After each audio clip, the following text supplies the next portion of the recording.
সুপ্রিয় দর্শক, আসসালামু আলাইকুম। আপনাদের সবাইকে স্বাগত জানাচ্ছি এখনকার আলোচনায়। আপনাদের সঙ্গে আছি আমি সিরাজুল ইসলাম। দর্শক, ইরান গত রাতে জর্দানে মার্কিন ঘাঁটিতে আবার হামলা চালিয়েছে। এদিকে সৌদি আরব এবং আমেরিকা ইরান সমর্থিত প্রতিরোধকামী সংগঠনের উপরে হামলা চালিয়েছে। সৌদি আরব অভিযোগ করেছে ইরাক থেকে তাদের তেল ক্ষেত্রের উপর হামলা চালানো হয়েছে।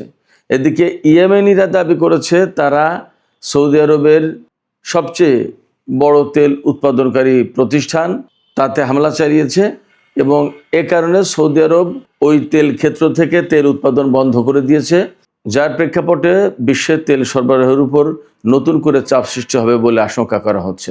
এদিকে মার্কিন প্রেসিডেন্ট ডোনাল্ড ট্রাম্পের সাথে ইসরায়েলের প্রধানমন্ত্রী বেনিয়ামিন নেতানিয়াহুর বৈঠক হয়েছে। বৈঠককে ফলপ্রসূ এবং ইতিবাচক বলেছে হোয়াইট হাউস। এদিকে ইরানের জন্য একটা সুখবর আছে, সেটি হচ্ছে যে ইরান নিজস্ব প্রযুক্তিতে অর্থাৎ একদম অভ্যন্তরীণভাবেই কার্গো বিমান তৈরি করেছে এবং সে কার্গো বিমান আগামী বছরের শুরুর দিকে সার্ভিসে যুক্ত হবে। আরেকটি খবর ছিল, সামাজিক যোগাযোগ মাধ্যমে দেখলাম মার্কিন একটি ঘাঁটি থেকে একটি হেলিকপ্টার আমেরিকার একজন জেনারেলকে নিয়ে ওড়ার কিছুক্ষণ পরেই তাতে ক্ষেপণাস্ত্র হামলা হয়েছে এবং ওই হেলিকপ্টারটি একদম ধ্বংস হয়ে গেছে। সুপ্রিয় দর্শক, এই বিষয়গুলো নিয়েই এখনকার ভিডিওতে আলোচনা করব। আশা করি আপনারা শেষ পর্যন্ত সঙ্গে থাকবেন, আর ভিডিও ভালো লাগলে লাইক কমেন্ট শেয়ার করবেন এবং চ্যানেলটি সাবস্ক্রাইব করে সাথেই থাকবেন। দর্শক, চলুন বিস্তারিত আলোচনা করি। ইরানের আইআরজিসি অর্থাৎ ইসলামী বিপ্লবী গার্ড বাহিনী তারা জর্দানের মুওয়াফাক আল সালতি বিমান ঘাঁটিতে গত রাতে হামলা চালিয়েছে। অন্তত 3টি ব্যালিস্টিক ক্ষেপণাস্ত্র দিয়ে হামলা চালিয়েছে। সেই হামলা সফল হয়েছে না ব্যর্থ হয়েছে এ নিয়ে পরস্পর বিরোধী খবর পাওয়া যাচ্ছে। সামাজিক মাধ্যমে ছড়িয়ে পড়া কিছু ভিডিওতে দেখা যাচ্ছে যে ইরানের এই ব্যালিস্টিক ক্ষেপণাস্ত্র ডাইরেক্ট হিট করেছে মার্কিন সামরিক ঘাঁটিতে। আর আমেরিকা অর্থাৎ সেন্টকম, আমেরিকার যে সেন্ট্রাল কমান্ড সেন্টকম, তারা দাবি করেছে যে না, 3টা ক্ষেপণাস্ত্রই তারা ইন্টারসেপ্ট করেছে। প্রশ্ন আসছে যে জর্দানে এত ইন্টারসেপ্টর পাবে কোথায়? তাদের তো ইন্টারসেপ্টর অনেকটা ঘাটতিতে পড়েছে এবং ব্যাপকভাবে গত কিছুদিন ধরে হামলা চালিয়েছে ইরান, যে সমস্ত হামলা তারা ঠেকাতেই পারেনি এবং প্রচুর ক্ষয়ক্ষতির মুখে পড়েছে। এই অবস্থায় আমেরিকার দাবি সঠিক অর্থাৎ সেন্টকমের দাবি সঠিক নাকি সামাজিক যোগাযোগ মাধ্যমে ছড়িয়ে পড়েছে যে ভিডিও, যাতে দেখা যাচ্ছে ব্যালিস্টিক ক্ষেপণাস্ত্রগুলো ডাইরেক্ট হিট করছে মুওয়াফাক আল সালতি বিমান ঘাঁটিতে, এইটা সঠিক আমরা শিওর হতে পারছি না। তবে গত 4 দিন হামলা বন্ধ থাকার পর ইরান জর্দানে মার্কিন ঘাঁটিতে হামলা চালিয়েছে, জবাবে আমেরিকা কোনো হামলা চালায়নি। এদিকে সৌদি আরব এবং আমেরিকা সম্মিলিতভাবে যৌথভাবে ইরাকের প্রতিরোধকামী সংগঠন ওই হাসদার সাবির উপরে হামলা চালিয়েছে, হাসদার সাবির কয়েকটা অবস্থানে। সৌদি আরব বলছে যে এই ইরাক থেকেই অর্থাৎ ইরান সমর্থিত বা ইরানপন্থী এই প্রতিরোধকামী সংগঠনের পক্ষ থেকে সৌদি আরবের তেল স্থাপনায় রকেট হামলা চালিয়েছে। আর ইয়েমেন বলছে বা ইরাকের এই প্রতিরোধকামী সংগঠনগুলোও বলেছে যে তারা কোনো হামলা চালায়নি। ইয়েমেন বলছে যে তারা হামলা চালিয়েছে এবং তাদের হামলায় সৌদি আরবের ওই তেল স্থাপনা ব্যাপকভাবে ক্ষতিগ্রস্ত হয়েছে এবং তেল স্থাপনা থেকে তেল সরবরাহ বন্ধ রয়েছে। এই তেল স্থাপনা থেকে তেল উত্তোলন করে লোহিত সাগরে যে ইয়ানবু বন্দর আছে সৌদি আরবের, এই ইয়ানবু বন্দরে পাঠানো হতো তেল পাইপলাইনের মাধ্যমে।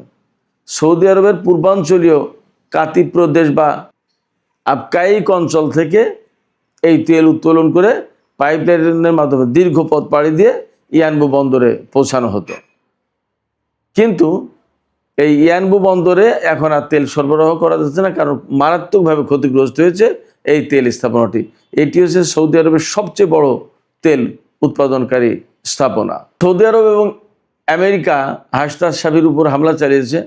কী রকমের ক্ষয়ক্ষতি হয়েছে এটা বিস্তারিত আমি জানতে পারিনি, আশা করছি আমি জানতে পারলে আপনাদেরকেও জানানোর ব্যবস্থা করব।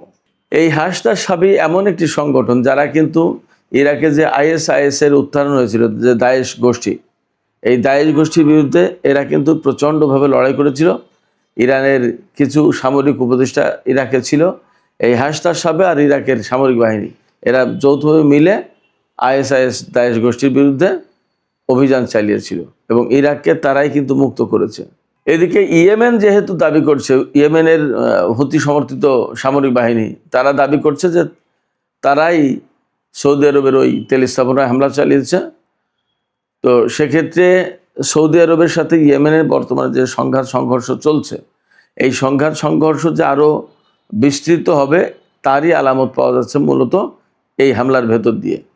আর ইয়ানবু বন্দরে যেহেতু এই তেল স্থাপনা তেল সরবরাহ বন্ধ করে দিল, সেক্ষেত্রে আন্তর্জাতিক বাজারে বা তেলের বাজারে একটা নেতিবাচক প্রভাব পড়বে আরও, সেটা মোটামুটি ধারণা করা যাচ্ছে বা আশঙ্কা করা যাচ্ছে। সম্ভবত এই তেল স্থাপনাটা থেকেই প্রতিদিন 5 লাখ ব্যারেল তেল উৎপাদন করা হতো একটা স্থাপনা থেকেই। দর্শক, বহু জল্পনা কল্পনা ছিল নেতানিয়াহুর আমেরিকা সফর এবং ডোনাল্ড ট্রাম্পের সাথে বৈঠকের ব্যাপারে। এরই মধ্যে বৈঠক হয়েছে নেতানিয়াহুর সাথে ট্রাম্পের, এবং ডোনাল্ড ট্রাম্পের পক্ষ থেকে দাবি করা হয়েছে এই বৈঠক ছিল ফলপ্রসূ এবং ইতিবাচক। তিনি তার ট্রুথ সোশ্যালে শেয়ার করা পোস্টে নেতানিয়াহুর সাথে বৈঠকের ছবি প্রকাশ করেছেন এবং সেখানে লিখেছেন যে বৈঠক ফলপ্রসূ এবং ইতিবাচক ছিল। আর নেতানিয়াহু বলেছে ডোনাল্ড ট্রাম্পের সাথে তার এই পর্যন্ত যত বৈঠক হয়েছে তার ভেতরে গতকালের এই বৈঠক ছিল সেরা বৈঠক। ডোনাল্ড ট্রাম্প বলেছেন অনেক গুরুত্বপূর্ণ বিষয় নিয়ে আলোচনা হয়েছে। জানি না আমরা কী নিয়ে আলোচনা হয়েছে, সেটা এখনও প্রকাশ করা হয়নি। তবে অনেকেরই ধারণা তো এমন ছিল, বা আমরাও অনেকেই এভাবেই ভাবছিলাম যে ডোনাল্ড ট্রাম্পের সাথে নেতানিয়াহুর এই বৈঠক হবে এবং সেখানে নেতানিয়াহু ডোনাল্ড ট্রাম্পকে ইরানের বিরুদ্ধে চূড়ান্ত অভিযান বা চূড়ান্ত হামলার জন্য তিনি হয়তো চাপাচাপি করবেন বা উস্কানি দেবেন। জানি না কি হয়েছে, তবে ডোনাল্ড ট্রাম্প গতকাল যা বলেছিলেন তিনি যদি তাতে স্থির থাকেন তাহলে হয়তো আমেরিকা ইরানের বিরুদ্ধে হামলায় আর জড়াবে না। গতকাল জর্দানে হামলা করার পর, ইরান যে হামলা করেছে তারপর আমেরিকা কিন্তু কোনো জবাব দেয়নি। আসলে আমরা একটু অপেক্ষা করি, পরিস্থিতি আসলে কোন দিকে যায় দেখি। এখনই চূড়ান্ত কথা বলা যাচ্ছে না। আরেকটি গুরুত্বপূর্ণ খবর আছে, এটা ইরানের জন্য সুখবর বটে। ইরান বেশ কিছুদিন মানে গত কয়েক বছর ধরে চেষ্টা করছিল কার্গো বিমান তৈরি করার নিজেরা অভ্যন্তরীণভাবে। এই কার্গো বিমান তারা তৈরি করে ফেলেছে এবং সেটা পরীক্ষা নিরীক্ষার একেবারে চূড়ান্ত পর্যায়ে রয়েছে। আশা করা হচ্ছে যে আগামী বছরের প্রথম দিকে এই বিমান সার্ভিসে যুক্ত হবে। আগামী বছর প্রথম বলতে দুটো সময়ের যে কোনো একটা হতে পারে, একটা হচ্ছে ফার্সি বছর আর একটা হচ্ছে ইংরেজি বছর। জানুয়ারিতে নতুন বছর শুরু হবে খ্রিস্টীয় যে ক্যালেন্ডার সেই অনুযায়ী, আর ফার্সি বছর শুরু হয় 21শে মার্চ থেকে। তো 21শে মার্চ হোক আর 1 জানুয়ারি হোক, এই কয়েক মাস পরেই মোটামুটি ইরানের এই বিমান সার্ভিসে চলে আসবে এমনটাই জানা যাচ্ছে। এই কার্গো বিমান 6 টন পণ্য পরিবহন করতে পারবে এবং একবার জ্বালানি ভরে 3900 কিলোমিটার পথ পাড়ি দিতে পারে। এই বিমানটার নাম রাখা হয়েছে সিমোর্গ। এই বিমানে ব্যবহার করা হয়েছে 2500 হর্স পাওয়ারের 2টি ইঞ্জিন।